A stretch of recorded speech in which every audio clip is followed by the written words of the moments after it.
Salut, c'est Nathan et bienvenue aujourd'hui dans cette toute nouvelle vidéo. J'espère que vous allez bien. Depuis la dernière fois, nous allons parler des comment s'expatrier en Guadeloupe.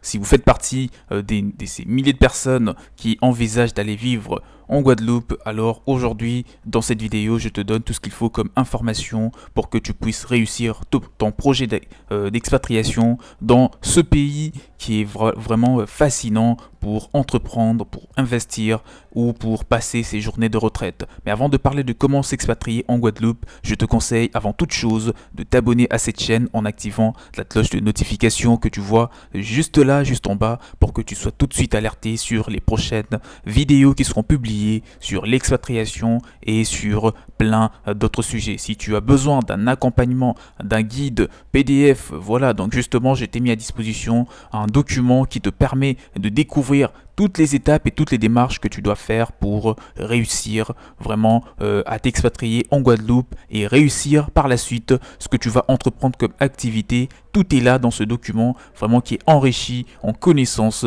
et tout ce que tu as à faire pour en bénéficier, c'est de me contacter. Le mail est dans la description de la vidéo afin de te communiquer toutes les procédures pour acquérir ces documents et réussir toi aussi ton projet d'expatriation et atteindre ton objectif, voilà l'objectif que tu t'es fixé en Guadeloupe.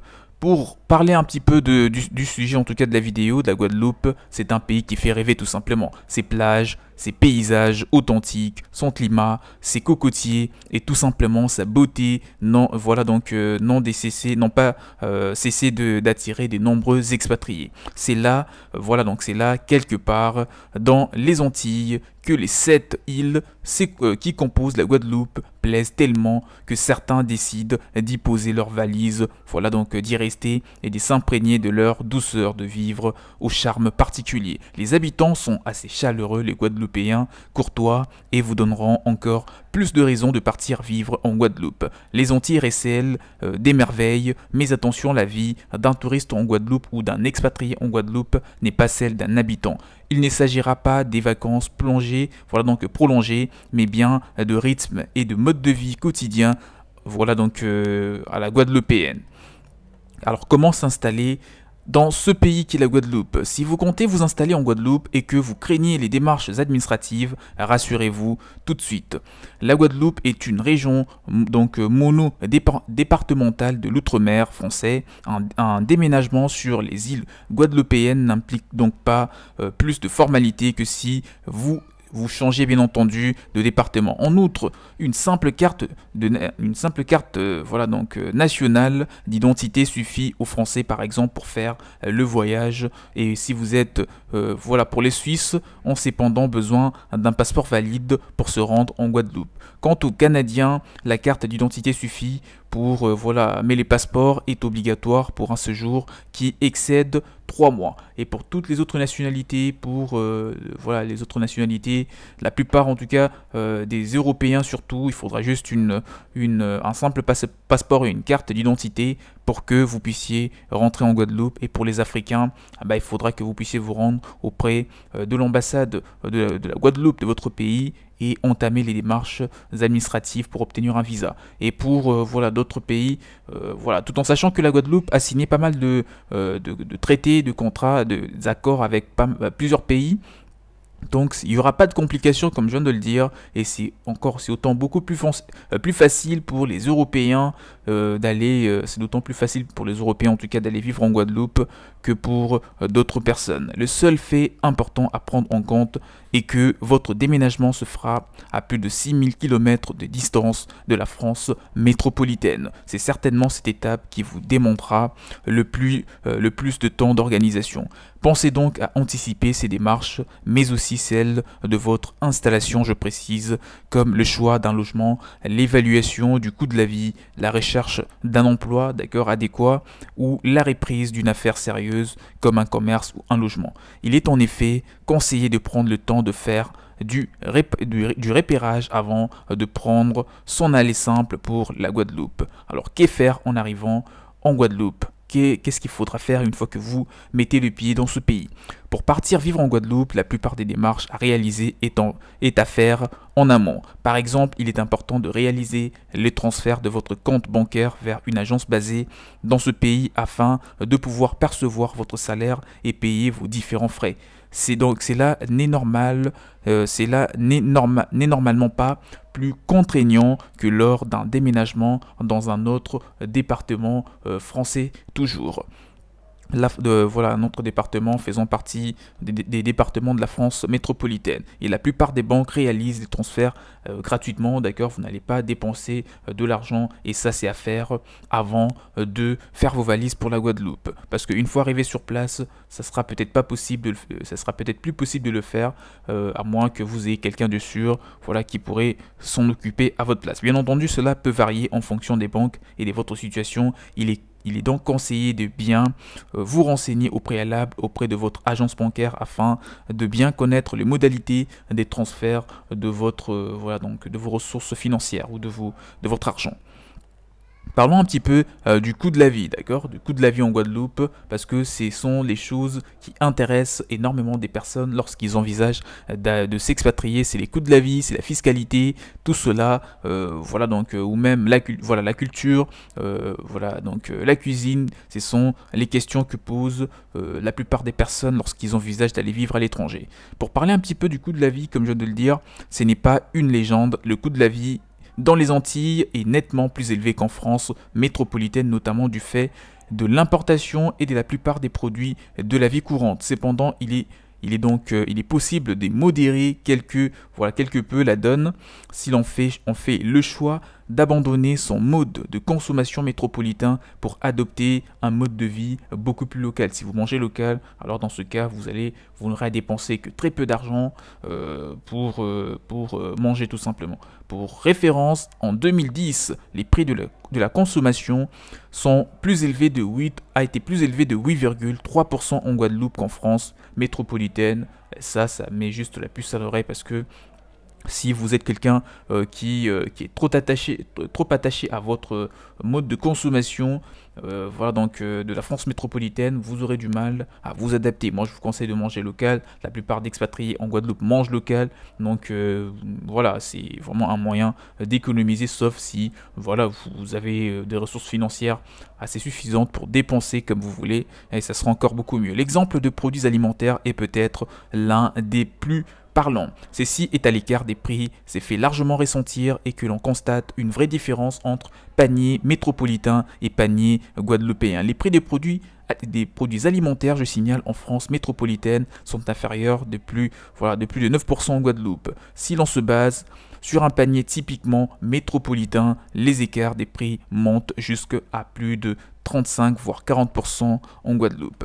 Un autre point donc déjà pour savoir, c'est que dans ce pays, la différence de prix par rapport à la France métropolitaine s'est fait également ressentir dans les secteurs de la santé. Les prix avant remboursement par la sécurité sociale sont plus élevés. Donc on trouve quand même un pourcentage de 16% en Guadeloupe, ce qui est quand même très élevé à signaler. Côté communication, qui implique à la fois le téléphone et Internet et les envois postaux, les tarifs guadeloupéens sont des 17% plus chers que les tarifs en France métropolitaine. L'écart des prix s'est fait moins ressentir au niveau de l'habillement par contre, d'accord? Les prix des vêtements et chaussures en Guadeloupe sont de 3% plus élevés que dans l'Hexagone. Il existe d'autres secteurs où les écarts des prix entre la Guadeloupe et la France métropolitaine existe également, comme celui des transports ou encore des loisirs, de la culture, respectivement plus élevés de 5 à 15%. Tout cela sont des chiffres que vous devez connaître et vous préparer en conséquence, que ce soit financièrement ou pour que vous ayez vraiment une idée sur comment vous allez vivre, sur votre train de vie une fois arrivé en Guadeloupe. Alors travaillez en Guadeloupe parce que je sais que tous ceux qui vont regarder la vidéo, ce ne sera pas que des gens qui auront envie d'aller travailler en Guadeloupe, c'est aussi des entrepreneurs qui sont à la quête de la fiscalité, c'est aussi des gens qui veulent vraiment visiter ce pays, des investisseurs immobiliers, etc. Donc dans cette vidéo, moi je te dis que voilà, pour toutes ces personnes, la Guadeloupe est une destination unique, mais nous allons quand même aborder un point pour te dire, voilà, pour ceux qui veulent aller travailler. Sauf si vous êtes retraité, votre installation en Guadeloupe rime forcément avec emploi. Comme mentionné précédemment, il est fortement conseillé de préparer votre déménagement en Guadeloupe plusieurs mois à l'avance, voire donc voilà, plusieurs mois à l'avance, comme vous pouvez le deviner. Arriver en Guadeloupe et décider de tout faire sur le tas, donc n'est pas la meilleure idée qui soit. Si votre déménagement fait suite à une mutation, vous n'aurez donc aucun souci, sinon il vous faudra anticiper. L'agriculture, autrefois moteur économique des îles, peine aujourd'hui en Guadeloupe. Donc si vous avez un projet qui s'est réuni qui s'apparente à l'agriculture, ou encore au transport, à tout ce que tu veux, à la communication, ça peut vraiment être quelque chose qui peut vraiment vous faire gagner de l'argent, et surtout si c'est une idée qui est très innovante. Mais le taux d'emploi ne dépasse malheureusement pas la barre de 50%, et c'est malgré une profession de l'emploi de 48% entre 1982 et 2005. Cette situation s'explique surtout par une croissance de la population active de la Guadeloupe qui a bondi de 61% au cours de la même période. Par conséquent, les taux de chômage, voilà, donc dans ce pays, il y a quelques années, voilà, il y a à peine 10 ou 8 ans, c'était à peu près de 23,8%, mais je ne sais pas actuellement, ça a sûrement baissé parce que il y a eu pas mal de Français qui ont monté des entreprises dans ce pays, donc je ne pense pas que ce soit vraiment quelque chose de démotivant pour toi qui regarde la vidéo et qui envisage justement d'aller vivre en Guadeloupe. Pour les accès aux soins, il faut savoir que voilà, donc en Guadeloupe, l'accès aux soins se fait par la même manière qu'en France plus précisément. Et pour d'autres points, l'avantage principal du territoire réside dans sa taille, d'accord. Le trajet moyen y est en effet de 22 minutes, ce qui rend l'accès plus rapide dans certaines villes françaises. En Guadeloupe, il est possible de se faire soigner pour la majorité des spécialistes. 94% des hospitalisations des résidents sont en effet prises en charge au niveau local. L'éducation, si tu as envie d'aller vivre en Guadeloupe avec toute ta famille, si vous partez vous installer en Guadeloupe en famille, sachez que les programmes sont strictement les mêmes qu'en France métropolitaine, il n'y a pratiquement pas de différence. Et pour le marché immobilier, nous devons quand même parler immobilier parce que il y a des investisseurs immobiliers qui font partie de la grande communauté de cette chaîne, des entrepreneurs et plein d'autres personnes aussi. Il faut que tu saches que pour ceux qui veulent aller en Guadeloupe pour investir dans l'immobilier plus précisément, le marché de l'immobilier connaît une situation plutôt favorable ces temps-ci. Sur les îles guadeloupéennes, 61% des ménages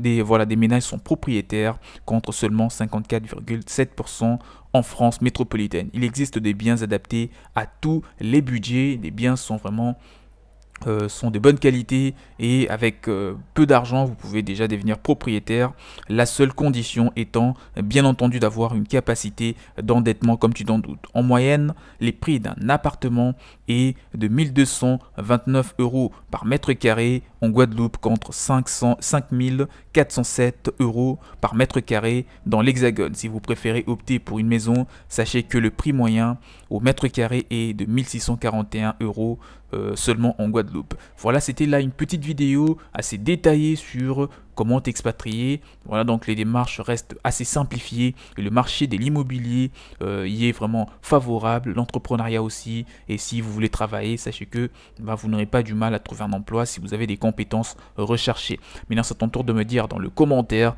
quelles sont tes préoccupations pour que je puisse te répondre, et si tu as besoin d'un accompagnement assez approfondi pour que tu puisses t'expatrier en Guadeloupe et monter une activité ou atteindre ton objectif fixé dans ce pays, tout ce que tu as à faire, c'est de me contacter. Mon mail est juste là dans la description de cette vidéo pour que nous puissions échanger, parce que je viens de vous mettre en place, de vous mettre à disposition un guide PDF et des centaines de formations qui vous permettent de mieux apprendre vraiment comment réussir en Guadeloupe et toutes les démarches et tout ce qu'il faut faire comme stratégie pour vous enrichir très rapidement sur cette île. Contactez-moi pour en parler et n'oubliez surtout pas, abonnez-vous à la chaîne en activant la cloche de notification qui est juste en bas pour que vous puissiez être alerté sur les prochaines vidéos qui seront publiées. Quant à moi, je vous dis à la prochaine, portez-vous bien, ciao ciao.